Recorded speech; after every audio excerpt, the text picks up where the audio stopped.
Ok, începem cu dragii mei berbeci. Nu uitați ce v-am spus, dragilor, în introducere. Dacă n-ați văzut introducerea, vă invit să o vedeți, pentru că am vorbit despre cum să așezați sau unde trebuie să vedeți, unde vă cade gradul 1 și 2 în legătură cu Saturn și Neptun din berbec. Vă cade în casa 1 sau vă cade în casa 12, da? Acum rămâne de văzut la voi să aveți harta voastră natală lângă voi ca să puteți să uh, înțelegeți unde se întâmplă acțiunea, da? Pentru că aici e vorba despre acțiune cu berbec. Pentru voi, în cazul în care, de exemplu, nu vă cunoașteți harta natală, asta este și știți doar că sunteți născuți în zodia berbecului, puteți să ascultați pentru că vă poate orienta într-un fel sau altul această interpretare.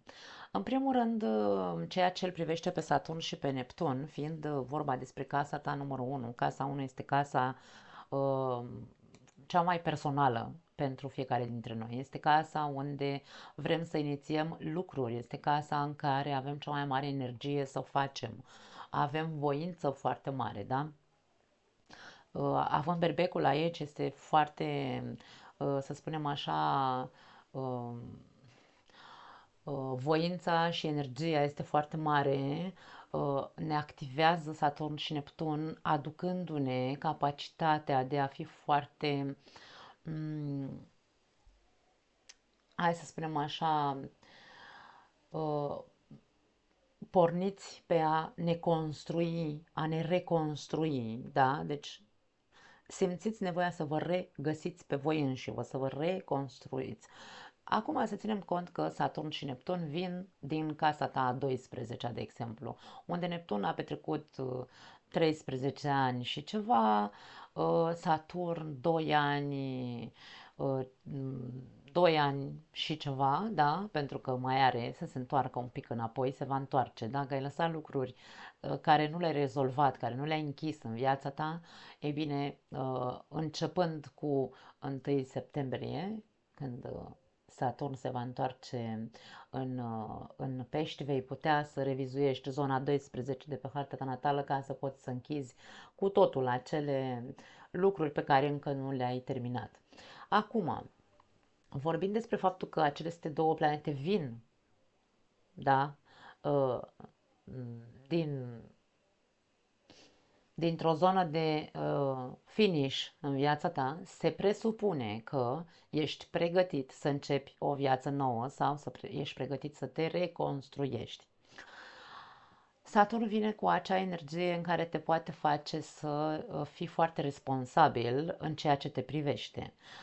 Um, Neptun îți aduce acea compasiune față de tine, în care tu să te gândești la tine nu într-un mod egoist ca un berbec, de exemplu, ci să te gândești la cum să fac lucrurile pentru mine în așa fel încât să fiu eu însumi, să-mi dau voie să mă exprim așa cum îmi doresc, însă într-un mod asumat și responsabil. Da.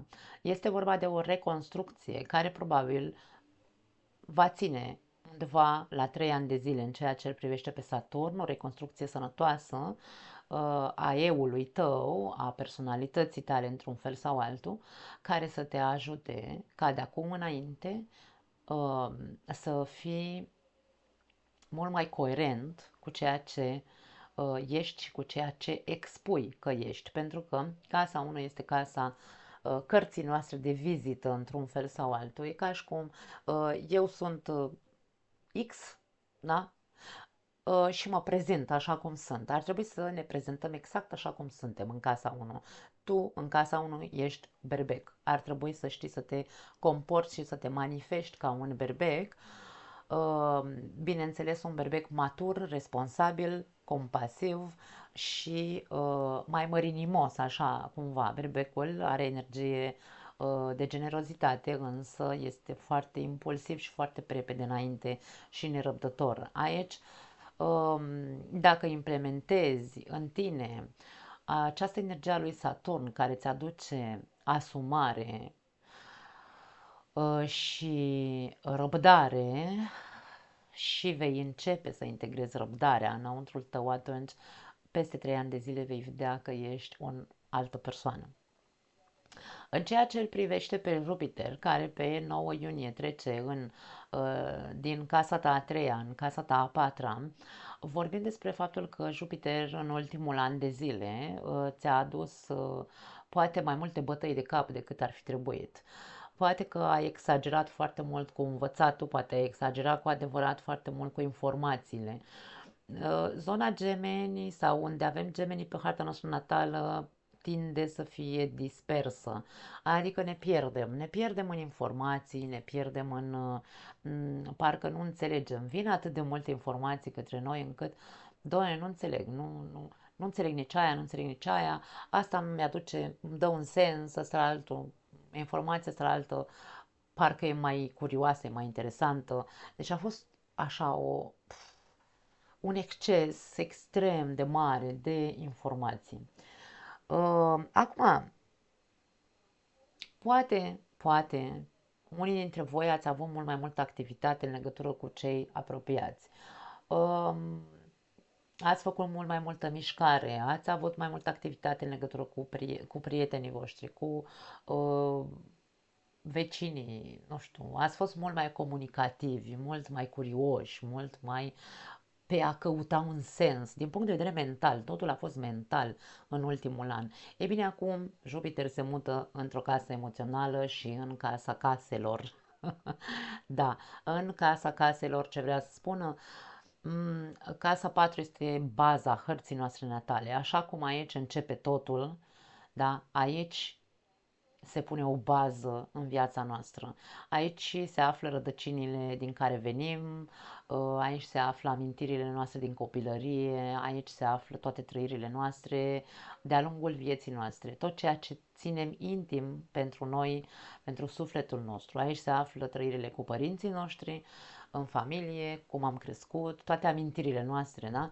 Și Jupiter vine să activeze această casă. E ca și cum începe să focusul tău începe să fie îndreptat către familie. Unii dintre voi poate că ceea ce vă doriți, aici vorbim despre un cuvânt cheie casă, putem să vorbim despre faptul că poți fi destul de, hai să spunem, căutător să-ți cumperi o casă în această perioadă de un an de zile, ai la dispoziție, nu te grăbi. Eu recomand pentru toată lumea, pentru că aici am o quadratură. Între Jupiter și Saturn și Neptun există o quadratură. Nu recomand să aveți discuții cu familia, discuții care s-au ținut cumva așa latente sub preș. Dacă ați dacă ați strâns niște emoții, că sunt ele pozitive sau negative, nu are importanță, vor fi activate, ațățate cumva de Jupiter, însă nu recomand până pe 13 iulie. Ține o lună de zile quadratura asta. Bine, o lună nu, o lună jumate, pentru că deja este activă, se vede aici, da? Deci, timp de o lună jumate, nu recomand să deschideți discuții, pentru că zona berbec este foarte activă la tine. Nu recomand să deschizi discuții cu cei de acasă sau cu cei dragi. Pot fi și prieteni dragi ție, prieteni care tu îi consideri familie, da? Nu recomand să deschideți discuții din trecut pe care nu le-ați rezolvat și ca și cum să profitați acum, că vă simțiți voi ațățați așa cumva sau sunteți din exterior ațățați, de ce nu? Nu recomand să intrați în polemici. Încercați să evitați, pentru că această quadratură practic nu este greșită sau rea această quadratură, pentru că vine de la Saturn și Saturn vine cu reguli, vine cu seriozitate și vine zice, ok, tu poate ai ceva de spus familiei, însă trebuie să o faci într-un mod în care să-ți asumi ce spui, pentru că e posibil să existe consecințe pe viitor. Dacă tu crezi că în momentul de față ești foarte, atenție, am spus în introducere, da? Racul este subiectiv. Racul se află în casa ta a patra. Tu ești subiectiv în ceea ce privește familia sau ce s-a întâmplat în familia ta.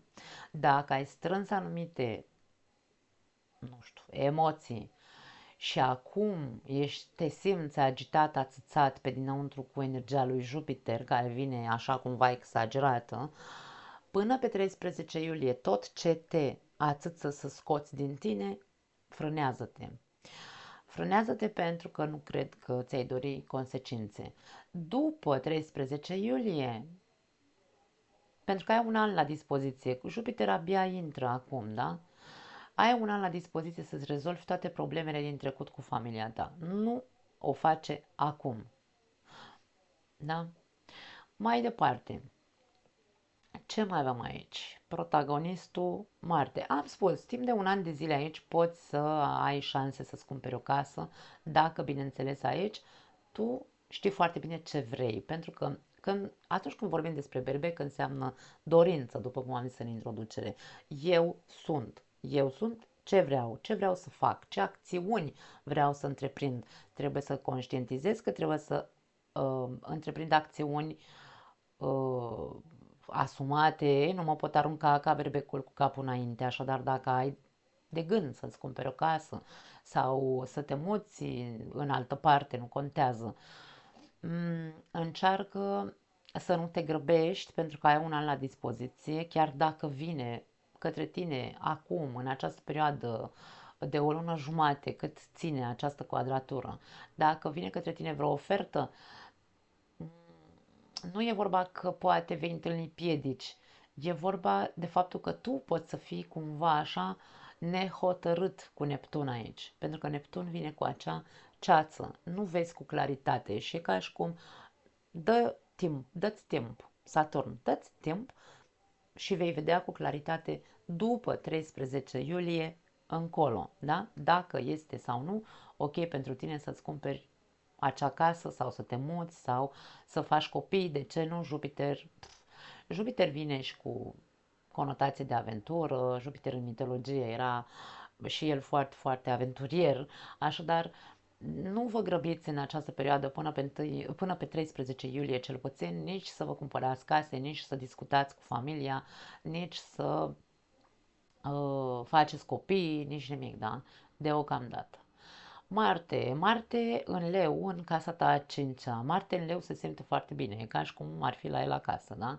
Marte în leu este foarte energic, casa 5 este o casă a ego-ului nostru, este casa creativității, uh, este casa în care vrem să strălucim și Marte e ca și cum eu vreau să fiu văzut, eu vreau ca acțiunile mele să fie recunoscute, vreau să primesc nu știu, nu neapărat aplauze, însă vreau să mi se recunoască meritele. Și avem o quadratură cu Uranus, care se află în casa ta a doua. Quadratura cu Uranus poate fi nevoia de libertate, lupta ta pentru nevoia de a te exprima așa cum îți dorești. Fiind o quadratură, vorbim despre o quadratură de eliberare de, ok, tu poți să trăiești și să te exprimi și să te afișezi cum vrei tu, atâta timp cât nu este, atâta timp cât nu ai nevoie de niciun fel de aprobare sau niciun fel de, atâta timp cât o faci într-o eliberare de subjugul propriu sau subjugul cuiva, da? Atunci funcționează foarte bine această quadratură, pentru că e ca și cum e bătălia între doi giganți care au nevoie de libertate amândoi.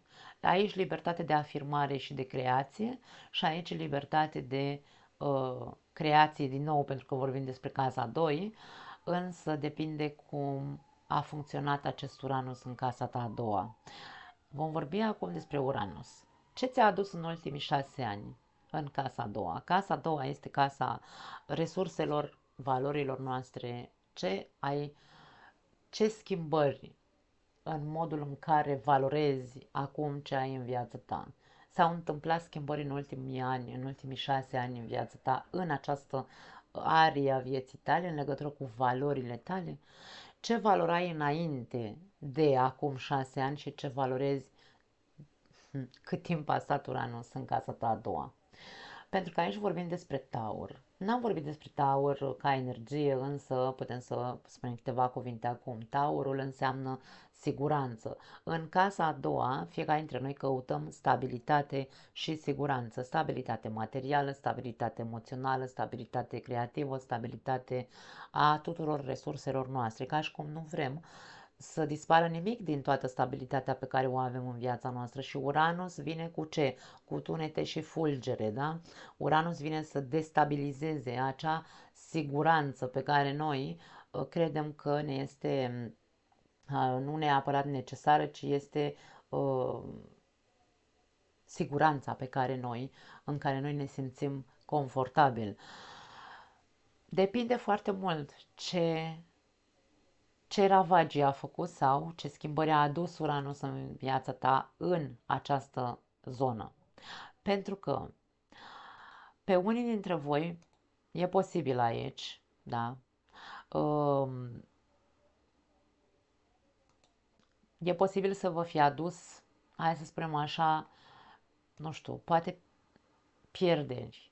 Pierderi din punct de vedere financiar, pentru că este o zonă financiară, casa a doua. Pierderea autostimei, de ce nu? Pentru că aici e vorba de a te reconstrui, în casa a doua se află autostima ta. Ți-ai pierdut autostima pentru că ai avut un exces de încredere în tine, ai crezut că ești pe picioarele tale, te-ai simțit bazat cumva pe tine, dar era doar o chestiune de ego. Poate fi, deci toată această combinație a acestor trei case, de exemplu, plus Jupiter care a fost în casa ta a treia, s-au schimbat valorile tale în ultimii 6 ani.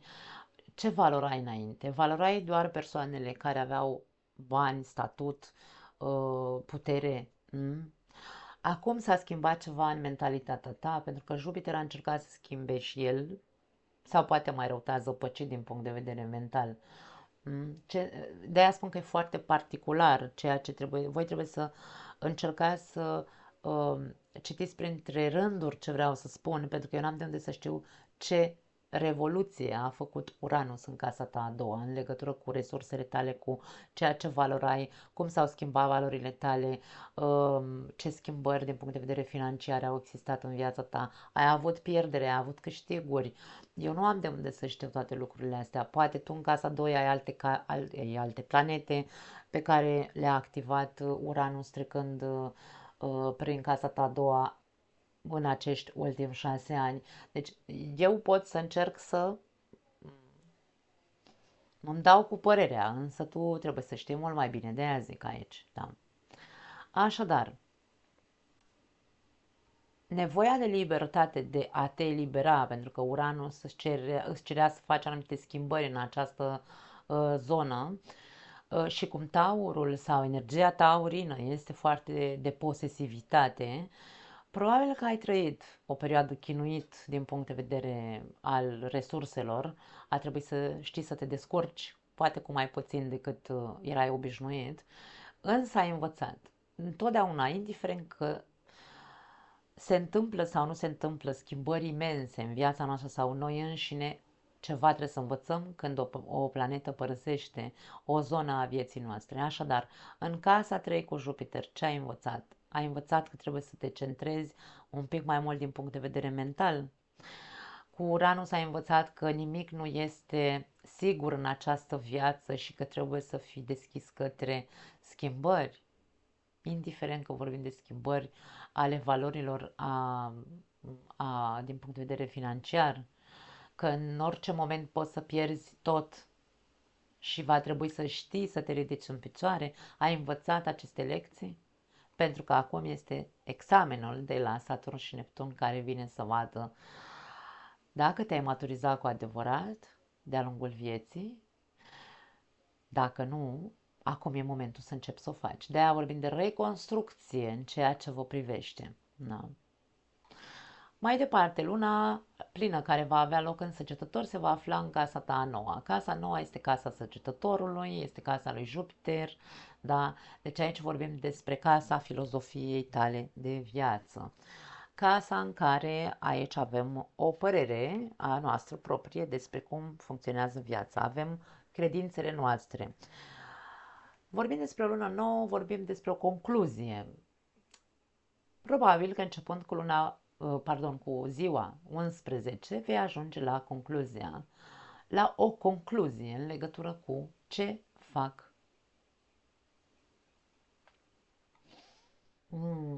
cu ce am înțeles până acum, ce fac cum pun lumina, pentru că se pune lumina pe ceea ce tu crezi despre viață, pe sensul pe care tu îl dai vieții și ceva vei înțelege aici. Se activează înțelepciunea într-un fel sau altul.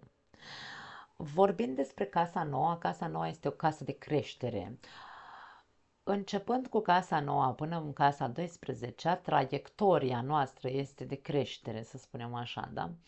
În momentul în care tu ajungi aici la o concluzie, în legătură cu viața, în legătură cu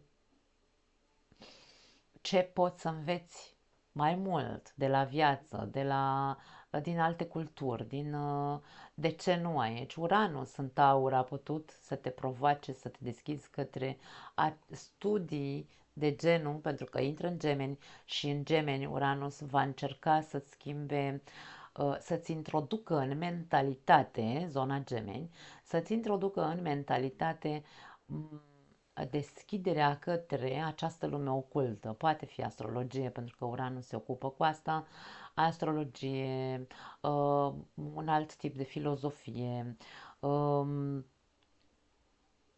nu știu, orice ține de tehnologie, de ce nu, cu Gemeni aici poate fi.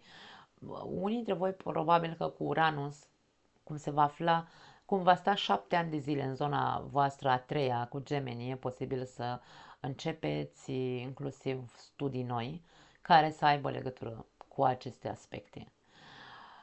O nouă facultate, pentru că aici tu ajungi cumva la o concluzie, vei ajunge la o concluzie. Mm. În legătură cu asta, poate fi pentru unii dintre voi și ideea de plecare în străinătate, de ce nu?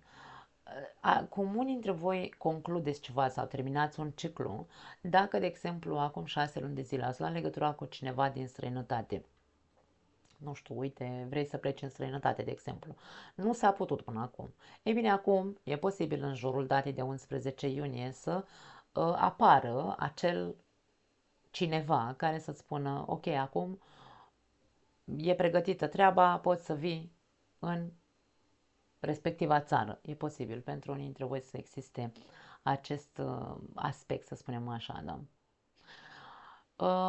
Luna nouă se va afla sau se va forma în zodia racului tot în casa ta a patra pe 25 iunie.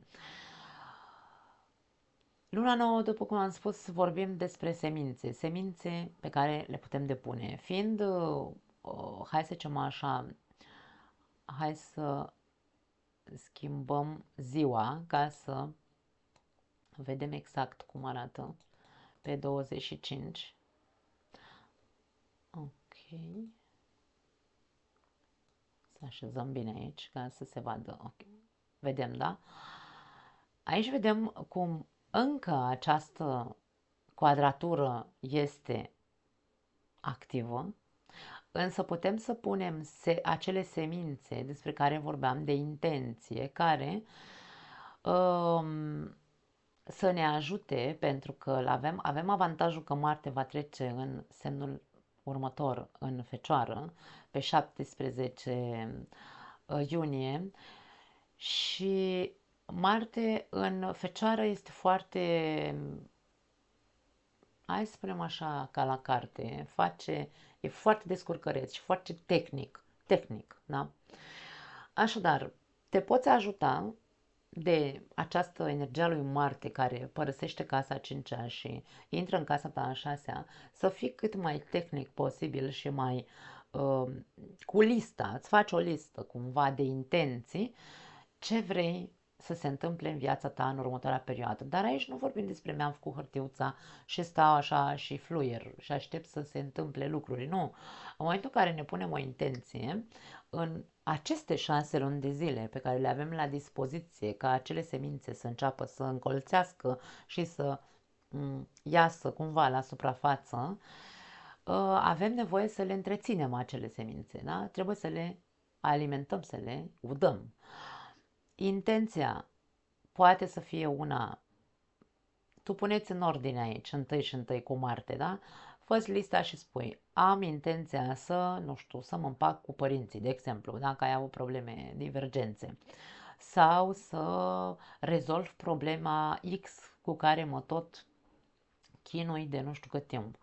Intenția, prima intenție, încă, având încă această quadratură până pe 13 iulie, am zis, da? Intenția nu este să acționez pe față, într-un fel sau altul, activ, da? Ci pur și simplu să zic, ok, mă duc, mă apropii un pic mai mult de persoana cu care am o problemă din familia mea. Încerc să fiu mai zâmbitor, încerc să fiu mai, nu știu. Și uite așa, timp de o lună de zile, o lună jumate până pe 13 iunie, încerc pur și simplu să fiu mai amabil cu respectiva persoană sau invers. Domne, dacă nu mai suport și nu mai suport, intenția mea este să scot această persoană din viața mea. Și o voi face într-un mod, cu Marte în Fecioară, o voi face într-un mod diplomat. Da?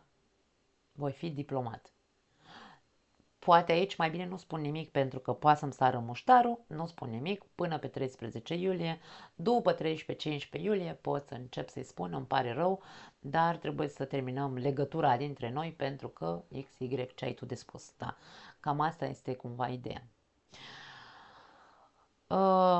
Dacă sămânța de intenție are legătură cu cumpărarea unei case, după cum am spus, din nou, mare atenție la această quadratură. Dacă simți că ai frâne, nu-ți dă banca împrumutul sau, nu știu, orice alt tip de limitare sau de frână.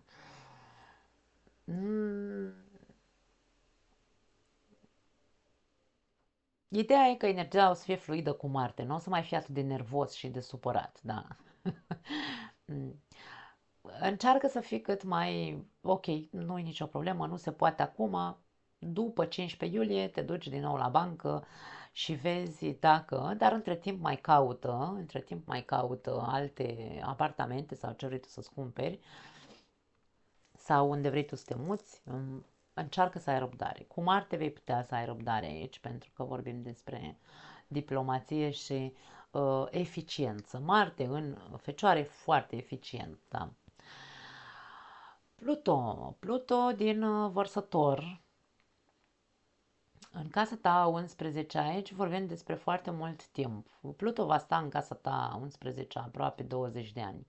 Nu neapărat că îți va da peste cap toată zona uh,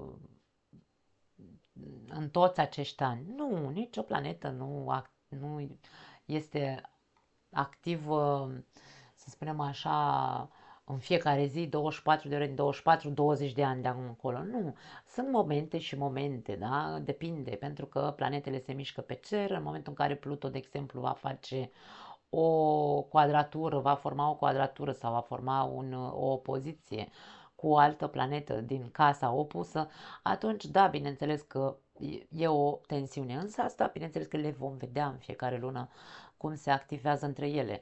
Nu înseamnă că timp de 20 de ani îți va da peste cap viața. Casa 11 are legătură cu viitorul tău, pentru că este o casă în care noi avem obiective de viitor. Pluto poate aduce inclusiv frici pentru unii dintre noi. Ne este frică să facem schimbări în viziunea noastră de viitor. Ne este frică să facem schimbări în grupurile noastre de prieteni, pentru că aici se află grupurile cu care tu rezonezi, grupurile de persoane cu care tu rezonezi. Îmi este frică sau pot să fiu un tiran cu Pluto aici, tu te activezi foarte tare, pentru că este al tău, acest Pluto, da, se activează în tine și începi să faci ravagii în stânga și în dreapta cu prietenii. Nu e despre asta, este vorba despre ok. Dacă eu am anturaje care nu-mi fac bine, Pluto vine să distrugă sau ar trebui să distrugă, tu ar trebui să te ocupi, pentru că nu vine planeta să-ți distrugă viața, ci este energia lui Pluto care zace în tine, în care tu va trebui să faci acele schimbări în acea zonă a vieții tale, da? În momentul în care tu ai un anturaj prost pentru tine sau toxic, da? Este foarte clar că nu ai ce să mai faci cu acele persoane. Este foarte clar că trebuie să distrugi acele relații. Pentru că Pluto, ca acțiune exterioară, cum am zis în introducere, se poate simți ca și cum ar fi că din exterior ni se întâmplă lucruri și noi nu avem controlul asupra ceea ce se întâmplă. E posibil pentru unii dintre voi să vă bage în legături cu persoane toxice, da?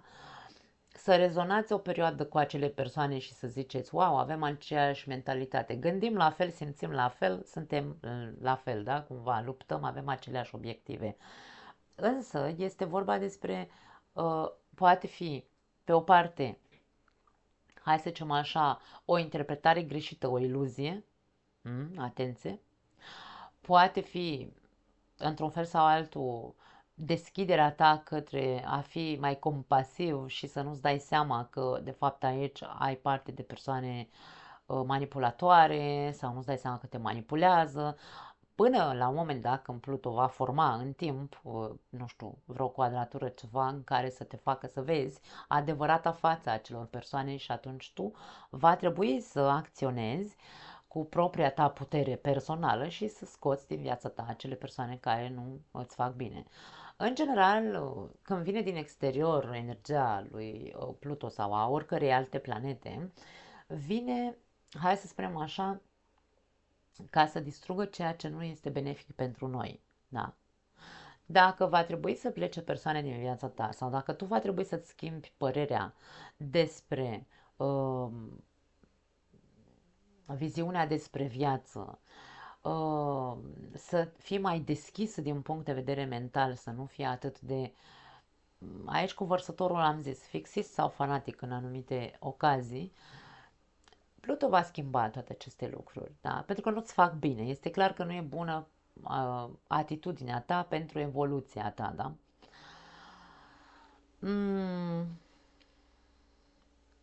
Așadar, eu aș spune că pentru berbeci este o perioadă foarte bună, luna iunie, cu excepția acestei quadraturi dintre Saturn, Neptun și Jupiter, sau dintre quadratura care se întâmplă între Marte și Uranus, după cum am spus. Hai să ne întoarcem înapoi la ziua 11. Ok.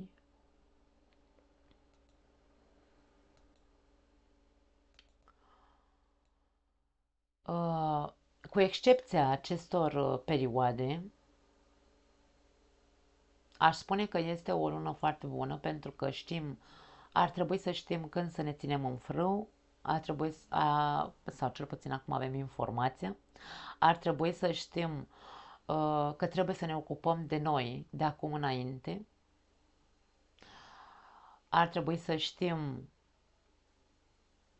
cam ce ne dorim și să trecem la acțiune, fără să fie o acțiune din aia așa, trebuie să fac, pentru că dacă nu simt că nu pot să respir, încă mai ai timp să mai faci anumite ajustări aici cu